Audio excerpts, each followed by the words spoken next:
Alright guys, such comic again today. Hope you're doing well and enjoying your day so far. More drama last night as more streamed scrims get underway, but Paris Gentlemates were not among them. That is because after what happened against Cloud9 last weekend with Sib on Black Card, they've been banned for scrims for a week, blacklisted in the Gentlemen's Agreements chat for breaking the snaking GA. This comes at a crucial moment for Gentlemates as they need to get rapidly back on track after a disastrous last weekend. Is this going to break the team? Who have they been scrimming instead? Very much intro to your thoughts in the comments. Hit the like button if you enjoy.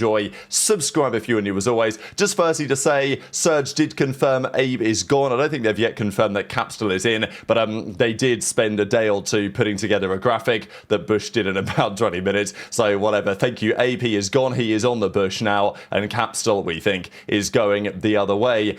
Bush also confirmed that Temp is staying as the coach. Now, I know that people were saying, friendship cheese, Don only wants to coach Spartan Cap, which was partly true, but also, Don ain't getting paid for this, right? Like, he is doing it love of the game. So, it is his decision whether he decides to continue coaching or not. Obviously, things are changing at the Bush, with a load of their players gone. Fire has now been there for some time. They've brought in Wake recently, and now they've brought in Abe the other way around. Prolute is still there. So that's the new iteration of the team. Different look for the Bush for sure, but Don's going to stay as the coach. I think it's a great idea. You know, the content over there is still spectacular, and I think that the Bush fans are going to take pretty well to Abe. We'll see how it goes for their roster, of course, but they've got a lot of players poached right now. I do wonder as well if Fire could be next up in terms of getting poached. We're going to discuss Bush here in a second and some of the scrims that they were playing in. But Fire, we know he had the stint in the league, Fire 40 as he was known back then in Cold War. It wasn't good, but actually, if you look at that Cold War Fire 40 stint that people say, at least at the time, was considered, wow, this is like the worst stint of any player ever in the Pro League. It really wasn't even that bad. If you look at the numbers, there have definitely been worse, but unfortunately the PR loss that he got from that moment has carried with him, and he looked at changing his gamer tag and all this. But look, I think he might be on the borderline of if someone else is going to get picked up next from the Bush, could be Fire, I guess we'll see. This was Cammy smiling because they were playing Gentlemates. So yesterday, and of course Cammy's no longer in the league, right? He was on Boston. Now he's not. So he's playing with Cammy, aBeZy, Brack and ReeaL. That's the team of four. And they played some interesting scrims, including some maps where it wasn't, of course, all one-way traffic by any means, but only cams was fine. 48 in 22. I know that it's some eliminations, but it was a great map here from Cammy. There was also another one on the exposure where it was 43 and 23 for a 250-155 win as well. So lots of talk as a result about the Gentlemates, what's going on, why are they scrimming this team. Of course, ReeaL, Cammy, Brack and aBeZy, all players that have been in the league before. Some of them might be in the league again. Again, the talk about Cammy is like, well, whenever he's down to challenges now, is he going to get an opportunity back in the Pro League? I wouldn't be drastically surprised. Like, I still think Cammy's kind of got it in some way. Like, we see it on occasion. It's just the inconsistency has just not been there. And the question, I guess, is, are Boston going to get better enough with Spart to prove that that was the right call? Spart obviously has been frying so far. We'll see if that's maintained because OpTic played Boston last night, and it wasn't especially pretty. But the reason why Paris are down here, Don mentioned this on the show the other day, but it was made kind of official in a way last night by JP, who says, yes, mates are blacklisted. So you guys may remember the snake came through against Cloud9 of all teams on the Blackheart, a map that Gentlemates don't really play. They were trying it out, and Sib popped the snake. Now, there was some discussion that, well, it's not really a snake because you see that he's like hesitating for half a second here. Really, it's only a fraction of a second. But it's pretty, this is pretty dirty, right? Like, this is a full-on snake as far as I'm concerned. What was interesting about this, of course, is that he didn't get a kill from it. And if it wasn't noted, as in if the observer wasn't on him, then we would never have known. But it was done. Sib didn't get away with it. And even though he didn't get a kill, this is actually why I'm quite impressed by the pros on this instance, because we know that last year, the king of the GA chat was Dan Ghosty. He called out Sib for snaking on Hacienda, tried to get their team blacklisted. He called out Neptune at the end of the year. Now, they're all on the same team. So Ghosty, at least on the timeline, is radio silent. But also Ghosty in the GA chat doesn't really have a leg to stand on after he was so adamant and critical last year of the activities of Simp, among others. But Gentlemates have been getting pretty dirty, and to do so against Cloud9 is definitely interesting. And just the fact that Simp, usually you would think, well, if he didn't get a kill, it's like it's probably just going to be water under the bridge, right? But no, apparently not. The pros in the GA chat said, no, Simp, this is out of control, this is dirty, this is setting a bad precedent, and they're not wrong.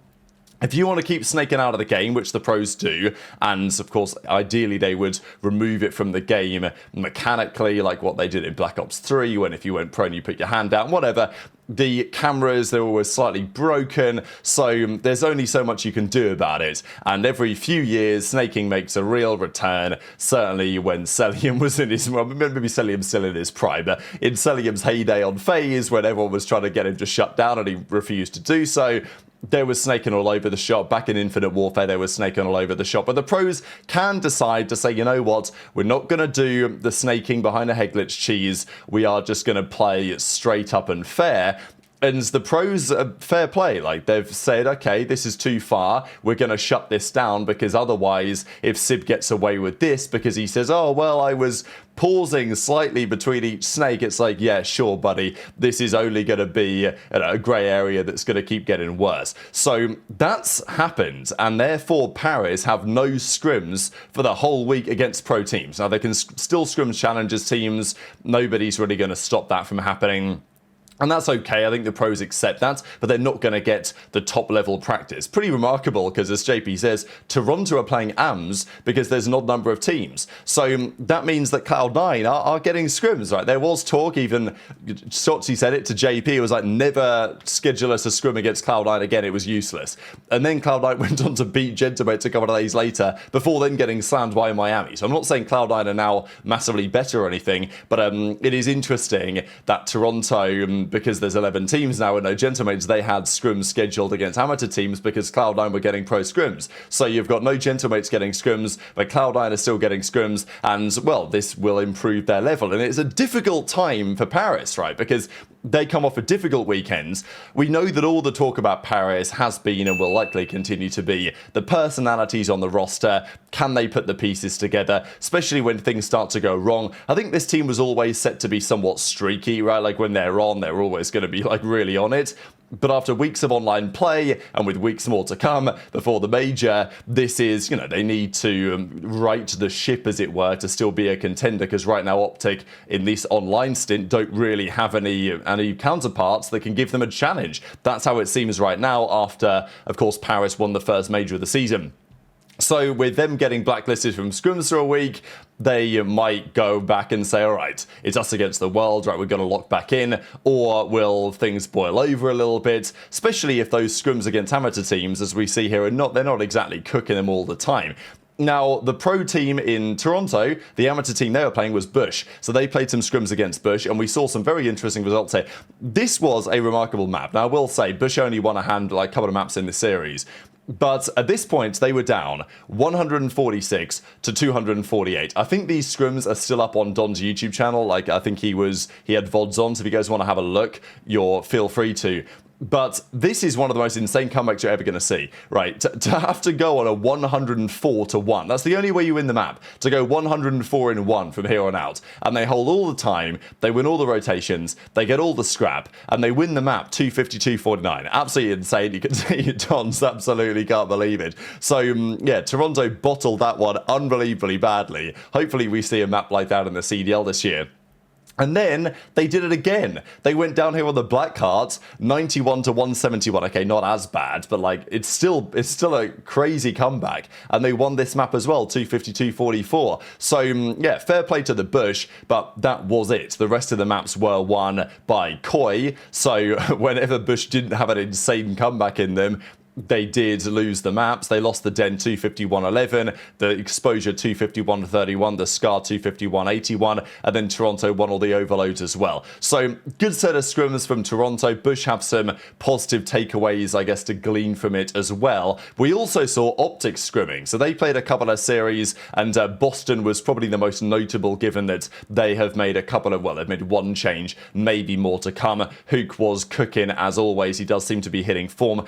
This was one of the screenshots, the most devastating one really, when Shotzzy was just feet up. 1,300 damage in a whole map of Hardpoint, and it was Mercules 33 and 11, putting them in a mixtape. Snoopy double negative, Purge double negative, Spark double negative, Nasty not far off as well. The entire Boston team limited to less than 2,000 damage is crazy. So yeah, slammed on the black card.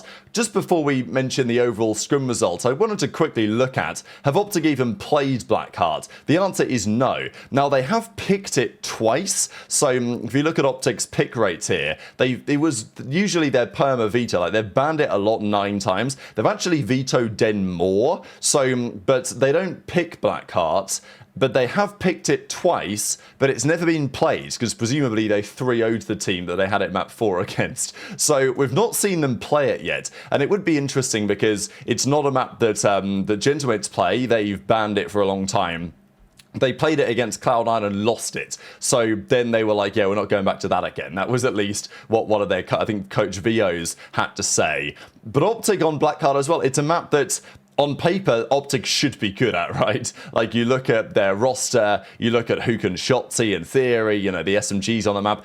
If there's one map that right now, given that Snoopy and Purge as an SMG duo are not it, they would struggle on, you'd think it would be black cards, and that's what happened here. So it should be a good map for OpTic on paper, and we'll see if they decide to play it at some point, because it's a map the Falcons really like, as we know, and it doesn't look like it's going to be going from the pool anytime soon, but more on that later on today. The overall scrim count was 6-2, so there was one of the hard points on the Scar, remarkably enough, given that OpTic just don't lose Scars, really, that they did lose on this occasion to Boston. Purge had a great map here, 45 in 29. Snoopy had a great map as well, 38 in 28. So, you know what? Fair play. Apart from that, it was a very different story. OpTic won the Den 251-48, the Colossus 251-63. Pretty comfortable, you know, Dashy, Mercules, big takeover here. They won the Exposure 251-47. So this was, yeah, once they warmed up in the series, it wasn't particularly close. And then we saw that Blackheart. And the overloads again in scrims, massively high scoring. Like, they just play at pace in scrims,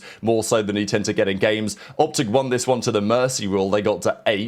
Boston won the Exposure 6-5, so close fought affair here. And then the final map was also real close, and OpTic win the Scar 7-6. So, you know, all over the place in terms of overload scoring right now. It was very interesting, right? Because I'm not saying parking the bus is going to disappear, and OpTic weren't a team that were really parking the bus anyway, but like over time the strategies kind of change, whereas at the start of the game people were playing relatively aggressive. Then it slowed down a bit. People started to think, okay, maybe actually a slower style of play and overload is better. We're going to play for a cap, and then we're going to, you know, back up, play slow, play steady, grab the ball, wrap it back to our base, maybe park the bus a little bit, maybe work for a pick and try and send it the other side. You know, playing it more like capture the flag in a way. Whereas now it's almost turned back into blitz, where you just run around and try. And now I agree that scrims, and people do play more aggressive in scrims, and in the matches we've seen that to a slightly lesser extent. But Overload is definitely a high-scoring mode right now. We are not seeing people... That's how it's progressed anyway, is that attack is the best form of defense. Seems to be the team's logic, and we're seeing that happen in scrims and in the matches as well, which makes it more entertaining to watch in general, when you know that there can be rallies, there can be high-scoring, and, well, we've seen plenty of it over the last couple of minutes. This just to mention, the Elite gets underway, and therefore Bush are underway again. Prolutes puts out, these are the matches that they are set to play. And as he says, stream will be live an hour or two earlier for the warm-ups. So good to see that Bush, they're getting the streams ready to go. These are the matches that they're playing. They've even put together a nice little graphic here for the Fries in the Bag team. So we'll see how these guys get on. But very much interested to your thoughts on all of this stuff in the comments below. Hit the like button if you enjoyed. Subscribe if you're new. Take care. And I'll see you next time. I mean, Bruce is just, bro, I'm not, I'll be honest. Mace is him. Don't get it twisted. Mace is obviously him. But, bro, I'm not gonna lie. Brendan literally legit does not fucking miss. Like, it's actually fucked how insane his aim is. Like, whenever I'm on with my aim, right? Like, I just don't really care about my shot, to be honest. That's just my gameplay. Like, I don't really, like, I'm more of like, I'm just aiming around the map, but like, I don't know, it's actually fucking insane to see. He just does not miss, bro. Like, he 100% the shot. 100% has the straightest shot. 1,000,000%. I will die on this hill. The straightest shot in COD history. I mean, I didn't really play against Matt, nor did I really watch that much that close, to be honest with you. But like, I think Brandon would definitely go down as like the straightest shot in COD history. 100%.